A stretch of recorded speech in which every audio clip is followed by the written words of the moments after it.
IT return ಸಲ್ಲಿಕೆದಾರರನ್ನ ಗುರಿಯಾಗಿಸಿಕೊಂಡು cyber ವಂಚಕರು ವಾಟ್ಸ್ಆಪ್ನಲ್ಲಿ ನಕಲಿ ಆದಾಯ ತೆರಿಗೆ ನೋಟಿಸ್ಗಳನ್ನು ಕಳುಹಿಸುತ್ತಿದ್ದಾರೆ.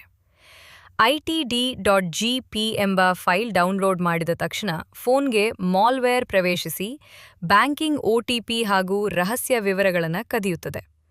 ಇಂತಹ ನಕಲಿ ವಾಟ್ಸ್ಆಪ್ ಸಂದೇಶಗಳು ಹಾಗೂ ಅಪಾಯಕಾರಿ ಲಿಂಕ್ಗಳನ್ನು ಕ್ಲಿಕ್ ಮಾಡದಂತೆ ಸೈಬರ್ ತಜ್ಞರು ತೀವ್ರ ಎಚ್ಚರಿಕೆ ನೀಡಿದ್ದಾರೆ. ಆದಾಯ ತೆರಿಗೆ ರಿಟರ್ನ್ ಸಲ್ಲಿಕೆ ಅವಧಿ ಮುಕ್ತಾಯಗೊಳ್ಳುತ್ತಿರುವ ಬೆನ್ನಲ್ಲೇ ಸೈಬರ್ ವಂಚಕರು ಸಕ್ರಿಯರಾಗಿದ್ದು, ತೆರಿಗೆದಾರರನ್ನು ಗುರಿಯಾಗಿಸಿಕೊಂಡು ವಾಟ್ಸ್ಆಪ್ನಲ್ಲಿ ನಕಲಿ ಆದಾಯ ತೆರಿಗೆ ನೋಟಿಸ್ಗಳನ್ನು ಕಳುಹಿಸುತ್ತಿದ್ದಾರೆ. ಸರ್ಕಾರಿ ಲಾಂಛನ ಹಾಗೂ ಅಧಿಕೃತ ದಾಖಲೆಗಳಂತೆ ಕಾಣುವ ನಕಲಿ PDF/ಫೈಲ್ಗಳನ್ನು ಕಳುಹಿಸಿ ಬಳಕೆದಾರರ ಬ್ಯಾಂಕಿಂಗ್ ಪಾಸ್ವರ್ಡ್ ಹಾಗೂ OTP ಕದಿಯುವ ತಂತ್ರಜ್ಞಾನ ಆಧಾರಿತ ಅತಿ ದೊಡ್ಡ ಸೈಬರ್ ವಂಚನೆ ಜಾಲ ಬೆಳಕಿಗೆ ಬಂದಿದೆ. ITD.gp ಎಂಬ ಹೆಸರಿನ ಫೈಲ್ ಒಂದನ್ನು ವಾಟ್ಸ್ಆಪ್ ಸಂದೇಶದ ಜೊತೆ ಕಳುಹಿಸಲಾಗುತ್ತಿದ್ದು, ಆದಾಯ ತೆರಿಗೆ ಕಾಯ್ದೆಯ ಸೆಕ್ಷನ್ 271(c) ಅಡಿಯಲ್ಲಿ ನಿಮ್ಮ ಖಾತೆಯಲ್ಲಿ ವ್ಯತ್ಯಾಸ ಕಂಡುಬಂದಿದೆ ಎಂದು ನಮೂದಿಸಲಾಗುತ್ತದೆ. 72 ಗಂಟೆಗಳ ಒಳಗೆ ಪ್ರತಿಕ್ರಿಯಿಸದಿದ್ದರೆ ಕಾನೂನು ಕ್ರಮ ಕೈಗೊಳ್ಳಲಾಗುವುದು ಎಂದು ಭೀತಿ ಹುಟ್ಟಿಸಲಾಗುತ್ತದೆ. ಈ ಫೈಲ್ ಅಥವಾ ಲಿಂಕ್ ಕ್ಲಿಕ್ ಮಾಡಿದ ತಕ್ಷಣ ಆಂಡ್ರಾಯ್ಡ್ ಫೋನ್ಗಳಲ್ಲಿ ಅಪಾಯಕಾರಿ ಮಾಲ್ವೇರ್ ಸಾಫ್ಟ್ವೇರ್ ಇನ್ಸ್ಟಾಲ್ ಆಗುತ್ತದೆ. ಇದು ಸ್ಮಾರ್ಟ್ಫೋನ್ನಲ್ಲಿ ಬರುವ ಬ್ಯಾಂಕಿಂಗ್ OTP, SMS ಹಾಗೂ ರಹಸ್ಯ ಪಾಸ್ವರ್ಡ್ಗಳನ್ನು ನೇರವಾಗಿ ವಂಚಕರಿಗೆ ತಲುಪಿಸುತ್ತದೆ.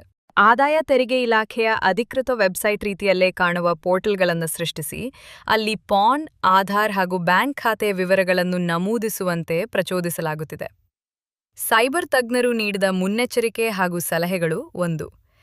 ವಾಟ್ಸ್ಆಪ್ನಲ್ಲಿ ನೋಟಿಸ್ ಬರಲ್ಲ. ಆದಾಯ ತೆರಿಗೆ ಇಲಾಖೆಯು ಎಂದಿಗೂ ವಾಟ್ಸ್ಆಪ್ ಅಥವಾ ವೈಯಕ್ತಿಕ ಮೆಸೇಜ್ ಮೂಲಕ ಅಧಿಕೃತ ನೋಟಿಸ್ಗಳನ್ನು ಕಳುಹಿಸುವುದಿಲ್ಲ. 2. ನೇರ ವೆಬ್ಸೈಟ್ ಬಳಸಿ. ಯಾವುದೇ ನೋಟಿಸ್ ಬಂದರೂ ನೇರವಾಗಿ ಅಧಿಕೃತ ಇ-ಫೈಲಿಂಗ್ ಪೋರ್ಟಲ್ಗೆ ಲಾಗಿನ್ ಆಗಿ ಡಾಕ್ಯುಮೆಂಟ್ ಐಡೆಂಟಿಫಿಕೇಷನ್ ನಂಬರ್ ಪರಿಶೀಲಿಸಿ. 3. ಸಂದೇಹಾಸ್ಪದ ಲಿಂಕ್ ಕ್ಲಿಕ್ ಮಾಡಬೇಡಿ. ವಾಟ್ಸ್ಆಪ್ನಲ್ಲಿ ಬರುವ ಜಿಪ್ ಅಥವಾ EXE ಫೈಲ್ಗಳನ್ನು ಡೌನ್ಲೋಡ್ ಮಾಡಬೇಡಿ. 4. ಸೈಬರ್ ದೂರು. ವಂಚನೆಗೆ ಒಳಗಾಗಿದ್ದರೆ ತಕ್ಷಣ 1-930 ಸೈಬರ್ ಹೆಲ್ಪ್ಲೈನ್ ಸಂಖ್ಯೆಗೆ ಕರೆ ಮಾಡಿ ದೂರು ನೀಡಿ. ಸೈಬರ್ ಭದ್ರತಾ ಸಂಸ್ಥೆ ಕ್ಲೌಡ್ಸೆಕ್ ಈ ಕುರಿತು ತೀವ್ರ ಎಚ್ಚರಿಕೆ ನೀಡಿದ್ದು, ಯಾವುದೇ ಕಾರಣಕ್ಕೂ ವಾಟ್ಸ್ಆಪ್ನಲ್ಲಿ ಬರುವ ಇನ್ಕಮ್ ಟ್ಯಾಕ್ಸ್ ನೋಟಿಸ್ಗಳನ್ನು ನಂಬಬೇಡಿ ಎಂದು ತಿಳಿಸಿದೆ.